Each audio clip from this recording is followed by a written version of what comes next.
Facebook. That's a great technology nowadays. So the book that we use is a book called The Student Leadership Challenge. Here's what I would tell you about this book. One, if you want something that is a pretty good, easy read to kind of boil down leadership, it's actually really good. And it's not like this huge textbook. It's a really good, concise read talking about leadership. The other thing that I love about it is specifically geared towards college student leadership. So the two authors, Kouzes and Posner, who I've gotten to see speak, which are great. One of them, I'm also a member of Sigma Phi Epsilon fraternity. One of them is in Sigma Phi Epsilon, so he's talking about some stuff for us as well. He's a brother, and so he does a lot of stuff for our fraternity with that. But it's just really good. So they originally wrote this book called The Leadership Challenge, and then they said, hey, how can we make this really applicable to college students, because we want to help college students / find another way to make money off of our book. No, that's the part of it, right? But they wanted to really boil it down because a lot of colleges were using it, so let's find a way to make it more applicable to them. So what they did is they talked to a huge sample of excellent college student leaders, people that were doing good work on campuses, things like that, and then they started to talk about the behaviors that they exhibited and what they did. And what they eventually boiled this down to was what they call the 5 practices of exemplary leadership.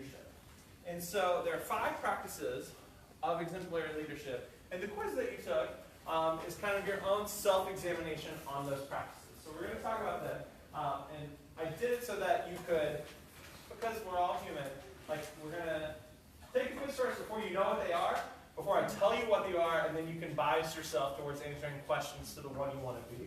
Because you're like, that's the one I want to be, and so I'll give myself a 5 there, even maybe when I need a 3. So that's why I had to take the quiz first, because you're like, why am I answering all these questions? That is why I didn't want to you to bias your own responses. So we have these 5 practices. We're going to go through them one by one, and then we'll talk about kind of where they fall on the sheet that you got. Model the way, inspiring a shared vision, challenge the process, enable others to act, and encourage the heart. So those are the 5 practices that we're going to talk about today of exemplary leadership that we're defining in this text. So model the way, inspire shared vision, challenge the process, enable others to act, and encourage the heart. All right, so I want to go to your columns and bring this up. Has everybody got their columns summed, total? Is that fine? Great. So who has, first of all, who has a tie between their highest numbers? Great, that's fine. Here's what I'm going to tell you. We're going to be a little Harry Potter about this. Just like Harry said he wanted to be a not Slytherin and chose Gryffindor, and choices matter, if you have tied, as we go over these, you can choose the one that you feel you most align with for the rest of the session. Does that make sense? So make your choice, but I'm going to ask you that you pick one as we move forward. Even if you have tie, just pick one. A lot of people do tie, nothing wrong with that. So who has highest in column 1? So column 1, that is model the way. If you want to kind of maybe put a little note above it. Who has the highest in column 2? Ooh, inspire shared vision. I'm always excited to see how many people have this one. Who has the highest in column 3? Always the least amount of people. Challenge the process.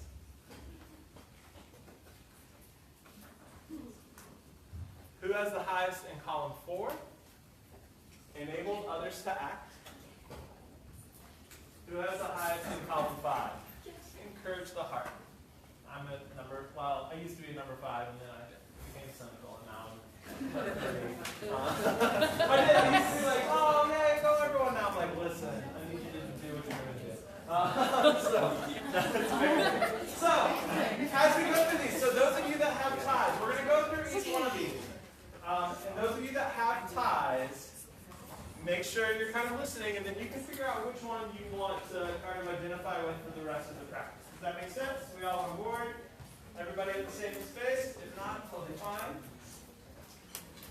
All right, so let's talk about what it means to model the way. So modeling the way is really about clarifying your values and then putting those into practice. That is what they're really talking about. So when we think about values, I could talk to you for 4 hours about that topic, but I'll spare you. When we think about our values, where do we get those from as an individual? Where do we get our individual values from? Where do they come from? Yes? Your experiences? Your family? What else? Where else do we get them? Where do we get values from? Yes? Friends and teachers. Friends and teachers. Where else? Past leaders that you've seen. Past leaders that you've seen. Where else? Social norms. Social norms, yes. Experiences of yours. Experiences of your own personal self. Faith is another one where a lot of people get value. Faith and religion. Education. To say that we have we have all been fortunate enough to have the opportunity to get an education. That really defines who we are as people sometimes. So our individual values come from all of these different experiences that we have, right? That's where they come from. So let's kind of think about that. Now, it's important to know who those are and kind of follow through on that. Now, we are talking about things in the context of Kappa Kappa Psi, Phi Beta Sigma. Where do we get our values from as organizations? Where do we get them from? Wait, first, do we have values? We'll go back one second. Can we all agree that Kappa Kappa Psi and Phi Beta Sigma have values? Great. Now that we've jumped that hurdle, where do these values come from? Yes? The purposes and vision statements of the organization. Purposes, vision statements. Where else? Through our work that we do. Through the work that we do and the experiences we have? Absolutely, yes. Lessons from our ritual. Thank you. Favorite. Appreciate that. Throughout like precedents that your chapter is set in their history. Throughout precedents, your chapter set in the history. Where else? A preamble. Our preamble. I would say our bands that we're affiliated with give us part of our values. What else you got? Current members. Our members. Founding members. Founding members. Here's the thing. When I talk about Kappa Kappa Psi Phi Beta Sigma, I am very comfortable saying that we were designed to be values-based organizations. That's what we're about. Here's the thing. A lot of our values are very open. Purposes, creed, preamble, 8 and 5. Like all of those things are out there that people can read and learn about. Brothers, if you want to know what the 8 and 5 are, find a sister, she'll tell you. All of those things are out there. They exist. Heck, our songs that we sing, all of those are very public. But the reality is, and myself, and I believe Tammy and Carrie, I believe as well, like we are part of the very few humans that have actually seen both rituals. I have not. I What? have not. She has not yet either. Well, I am one of the very You're the only one in this room. Right? Well, we'll change that. I can't. I'm going to get a book. No. We appreciate I think I have it on my phone. I want to see this too. So, I'm very fortunate that I've seen both rituals and have the honor of membership. But here's the thing. Those rituals, that is essentially where we learn about the values of our organization. Right? That's where we learn about the things that every single member experiences, that every single member should know, that every single member, that's where we get it from, is those rituals. And here's the thing, we can't talk about them right now in the room, for people from the organizations, people who aren't initiated yet, but here's what I can tell you. Brothers, a majority of you will never see the ritual of Phi Beta Sigma. But here's what I would tell you. You should know that ritual by the sisters you meet. Sisters, same thing. Sisters, you will never know the ritual of Kappa Kappa Psi. The majority of you will not. But you should know that ritual by the brothers that you meet. And that's what I'm talking about. People who are strong in this, they don't just talk about those values, they infuse them into their daily actions, their daily work. They make them kind of a part of who they are, and they're able to talk about them in real ways and have that drive what they do. These are really strong people that can do that. They can talk about it within a group text and help people find the commonalities around their values, and they're comfortable in those conversations. and they set an example and align those values to action. Does that mean that they are perfect? If you're Sammy, yes. But no. Does that mean that you're perfect? No. But it does mean that when you do make a mistake, you're also okay admitting that a lot of the time. Because you're like, yeah, this is something I said I was about, I didn't do it. And everybody does that. But we're a lot of the time okay about that. The other thing that they're really good at, or both the good and the bad of that, is when other people aren't living the values and aren't having that expectation, they're comfortable having those conversations with that person too.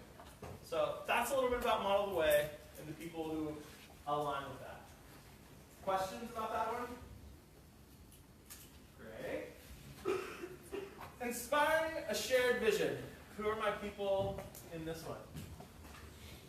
You are people that I love because a lot of times you're really great about thinking about the future and you're trying to figure out ways how to get to that future and you're enlisting others by appealing to shared goals that they have.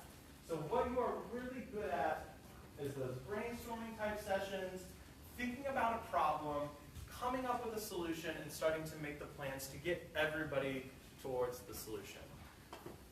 Why do you think it's not just inspire a vision? Why do you think that word shared is there? Yes, friend? I only have a daughter. You can't be selfish with what you want to see. You have to listen to others. You can't be selfish with what you want to see. You have to listen to others. Can somebody tell me more about that? What do you think she means by that? Just kind of implementing it more for us is like, as we are leaders of the bands or we're leaders of our organization, like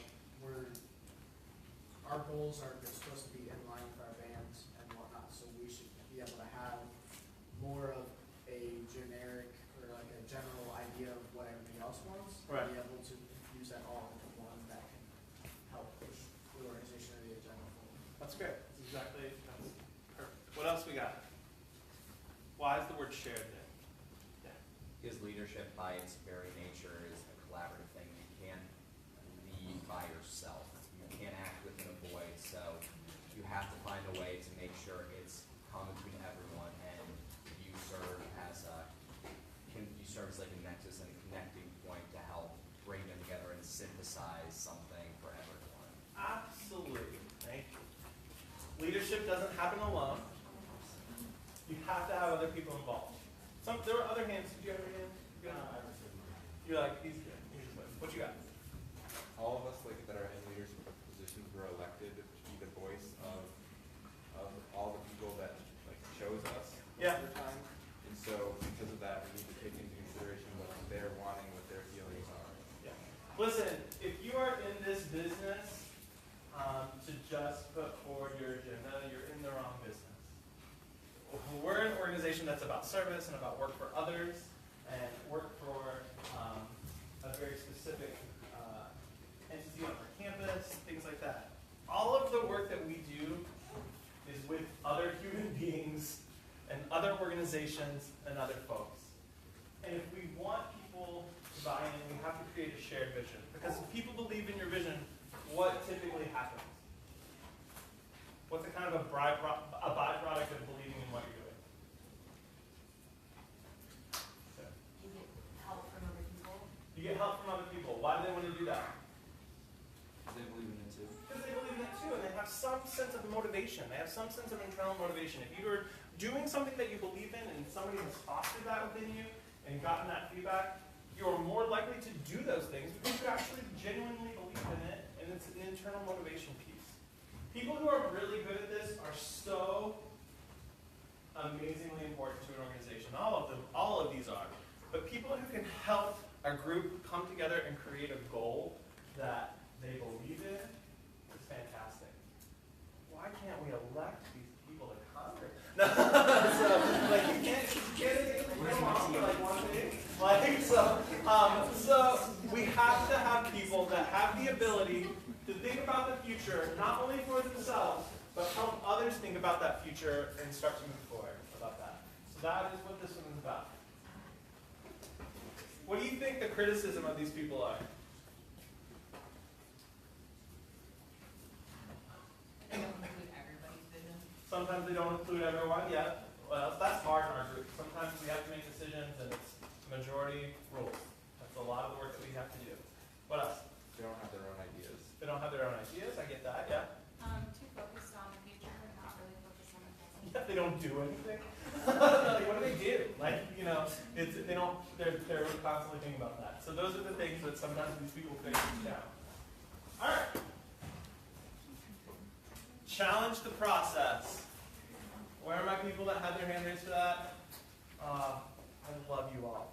These are people who, this is such nice language, search for opportunities, look outward for innovative ways to improve, experiment and take risks, generate small wins and learn. What do you think these people are really comfortable with? Usually. Confrontation. Confrontation and conflict. When my friends who raise your hand, are you comfortable with that kind of stuff? You're at least comfortable challenging, you're comfortable debating, things like that? Look at him, he's like, yeah. He was like, I'm so glad most people just call me an asshole. Now I can most people just say I'm an asshole. Now I can just say, I challenge the process. So, I would say, right? You say fair? Yeah. So here's the thing. One of my absolute best friends in the fraternity, when I was Northeast District President, she was the Western District President. Her name is Tanya. And Tanya, like, if you could get bonus points for this area, she would live in this space. I could be like, Tanya, today is a beautiful day. Let's go walk the dog. She'd be like, does that dog really even need to walk? And I'm like, oh my God. So these are people that are really comfortable with looking at things and challenging things. My friend from Alpazeta right here, asked me a question about when I traveled, what was something really good that people would do. And I said, people who will ask tough questions and look at things critically. That's what these people are. Sometimes they're seen as jerks and a little aggressive. But that's why it's important to be rooted in the values of an organization and why we do what we do. Because if that is how you're approaching an argument or approaching a challenge, it is a very different conversation. I give you an example of my time as an undergraduate. So at Western Union, I had a chapter about 30, 40 people whenever I was a student. And there was a person in the chapter, because I think I'm on Facebook Live, I won't say their name. There was a person in the chapter, and if I tell you, like, I was Superman, he was like Luthor. If I was water, he was oil. Notice how I am everything that is good. He was like, we were just diametrically opposed on everything. Like, he could be like, I want to do this project, and I'd be like, absolutely not, we're not doing that project. And it could have been great. I don't know, we just were those two people. And I wish, like, you go back and you think about it, I wish I would have taken time to really ask the good questions about this and think about it from this standpoint. We have very different viewpoints, very different ideas, very different things that we want to achieve. But are we actually generally both approaching it from the standpoint of we want to make this organization better, and we want to make our work better? Because if we are, then I should be invested in working with them to finding a common solution that maybe could be better. Instead, I was just a 19-year-old jerk.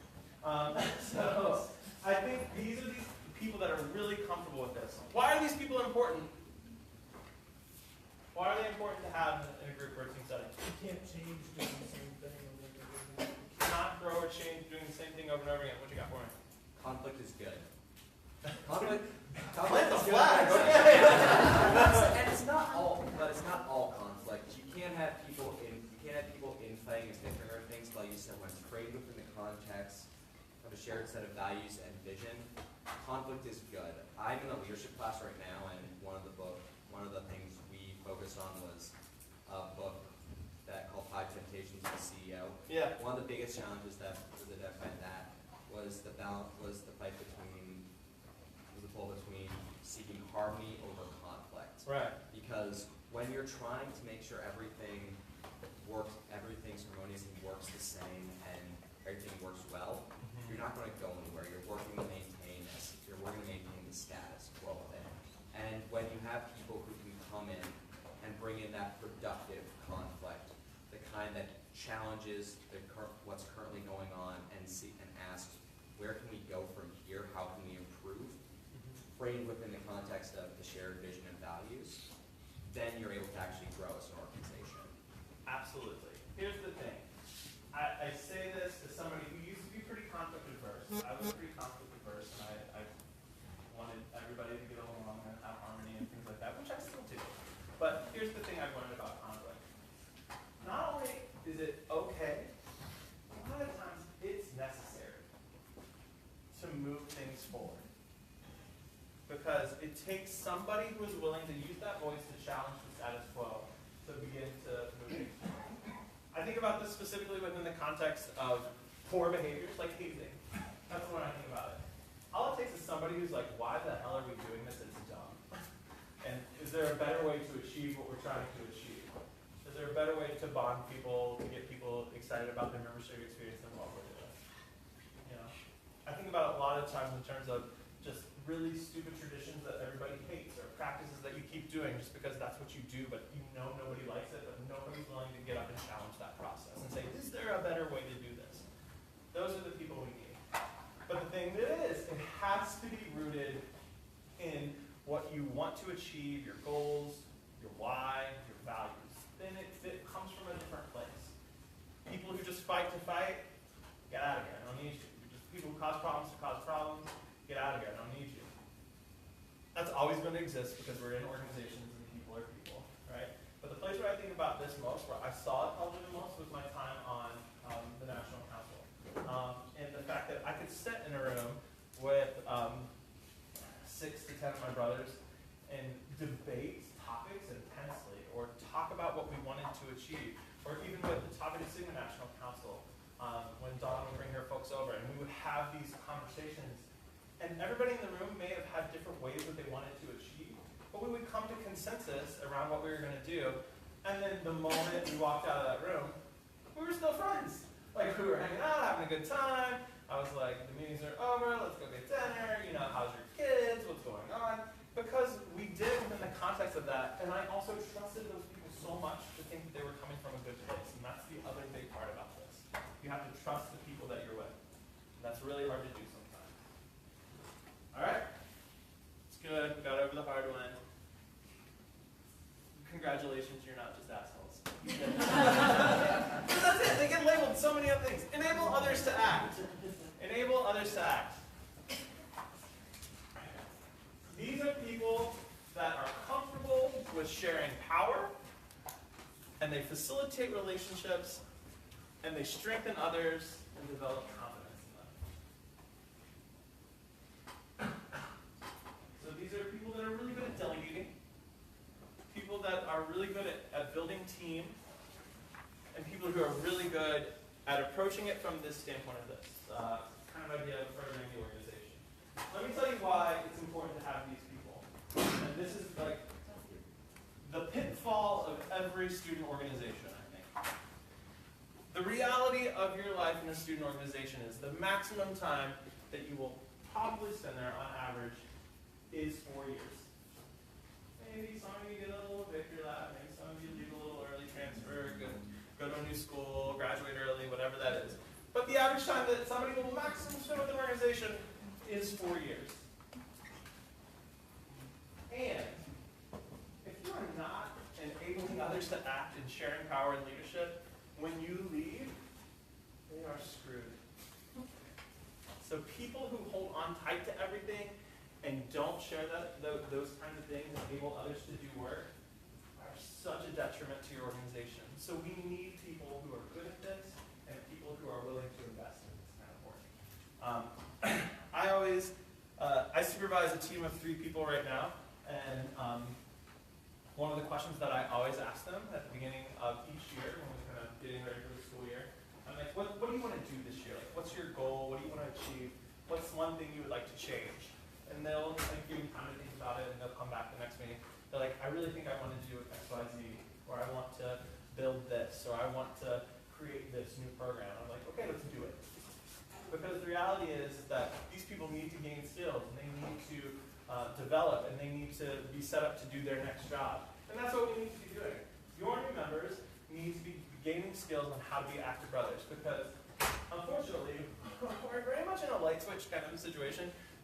The moment somebody's initiated to become a member, they are expected to be a full participant in our organization. Not expected to be a leader, but they're expected to be a full participant. So we need to make sure we're training them to be full participants, and we're enabling them to have the ability to do that. The other thing that I love about this, and people who are really good at this kind of work, is they also, and brothers, we're going to talk about this later on in some of the asset stuff that we'll talk about, but people who are really good about this know what people's strengths are and give them tasks where they can excel. They don't set people up for failure. So the examples that I love to give is that people who run for positions just to have a position, it's like the guy who can't balance his own bank account, but it's like, I'm going to be treasurer because I want to be a leader. Well, then what the hell? If you can't manage your own finances, what makes you manage your organization's finances? But I want to be a leader. Well, let's find a way for you to be a leader that is something that you have talent and skill in and can contribute and make us grow and be better, right? It's not just that people find. But people who are doing this, they can have good conversations with people and be like, tell me what you're good at, tell me what you like to do, tell me what you would love to see change, and then they help them find the opportunities to do those things. Once again, it's about motivation. That people, if you're doing something you enjoy and you're good at, you're internally motivated. And studies show, and those of us who are musicians get this, I am not what you would call naturally musically gifted in the saxophone. Like, marginally acceptable at best. Like, I had to practice, I had to work, I had to do that. However, I was, don't ask, because it was, notice the was. I am more naturally musically gifted vocally. I sang my whole life, always a singer. Like, that was just what I did. The reality of it is this. I could practice for hours and hours and hours and hours on my saxophone. And if I started here, I could maybe get to here. Because it was so much harder for me.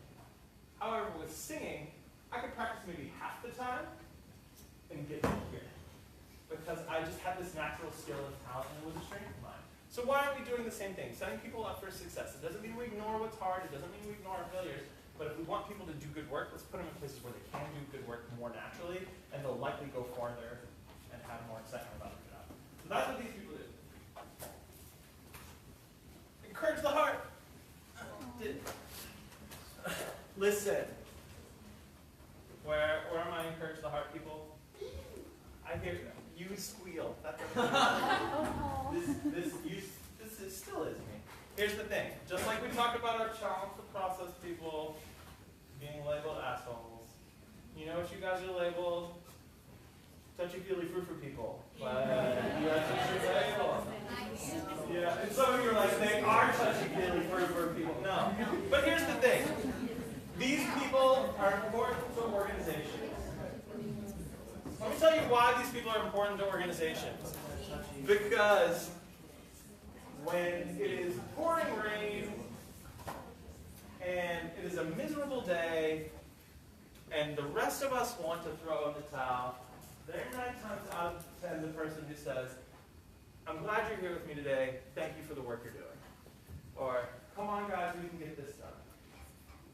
They are the heart of our organizations. They keep us motivated. They help uplift us. They create that sense of spirit, and they keep us moving. Sometimes it's a little cheerleader. I get it. But sometimes, or a lot, did you say? Yeah, or a lot cheerleader. But sometimes we need maybe a little or a lot of cheerleaderiness. I'm going to make up words. To get through the damn day. To get through that terrible project. And to get through that. Here's where I want to talk to you about this, and I think everybody can be better about this. So, like I said, essentially, I don't consider West Virginia a southern state, but where I grew up was very much in the south and kind of more southern-esque. And for the longest time, and I still, like, I'm talking a lot of thank you notes. Like, that's just what they do in the south. Like, somebody brings over, like, a casserole, you write them a note. Like, that's what you did. That's what my mom did. Somebody, like, pets your dog, they write them a note. Like, it's a little aggressive. But I kept thinking about this, like, and so, like, that's just something I inherently do. So, like, I'm staying with a friend who's a sister of Tommy Edison in Cincinnati while I'm here, and, like, I made sure, like her daughter, like gave up her bedroom so I could sleep in a bed. It was so sweet, right? And this 13-year-old. So like I'm walking around her room looking at what she likes so I can make sure I can send her something to say thank you for giving me your bedroom. And that's the difference. There are people who say thank you appropriately and people who just say thanks. Thanks. So I'm going to talk about this. I'm going to talk about Jason. Because Jason's somebody who I recently, well, Jason, right? Look at that guy. So here's the thing. Jason has been very good about getting this set up with me. Like, he's emailed me, he's talked about what he wanted, he's talked about how he kind of wants the day to go, he's talked about things that he, like, helping make sure it's like, do you have your flight stuff done? Do you need this? Do you need that? Do you need this? So Jason's been great. Had a couple phone conversations, awesome. There are two ways for me to recognize Jason. Way to recognize Jason, number one, is just to say, hey Jason, thanks. But sure, maybe it makes Jason feel good. But is that doing anything to reinforce good behavior and making sure that he continues to be an excellent leader or an excellent member? But no. But if I say, Jason, thank you for doing a really good job about communicating what's going on with this event today. It made my life a lot easier getting here today, and I really felt comfortable walking in knowing what was going on. You did a great job with that. That is totally different. Because I didn't just tell him thank you in a very open blanket kind of way. I talked about the specific things that he did in terms of his work. And people who encourage the heart notice those specifics and talk to him about them, and then they tie them to the values of what we do.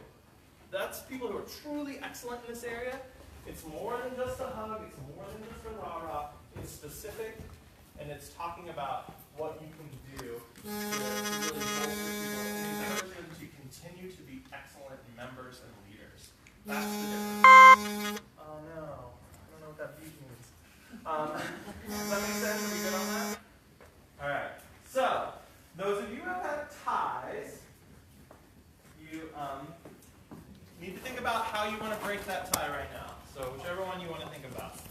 Alright, so we're going to move a lot. I know, it's rough. Please do not move until I tell you. Alright, so I want you to think about whichever one is the one you scored the highest in, or the one you tied and have chosen.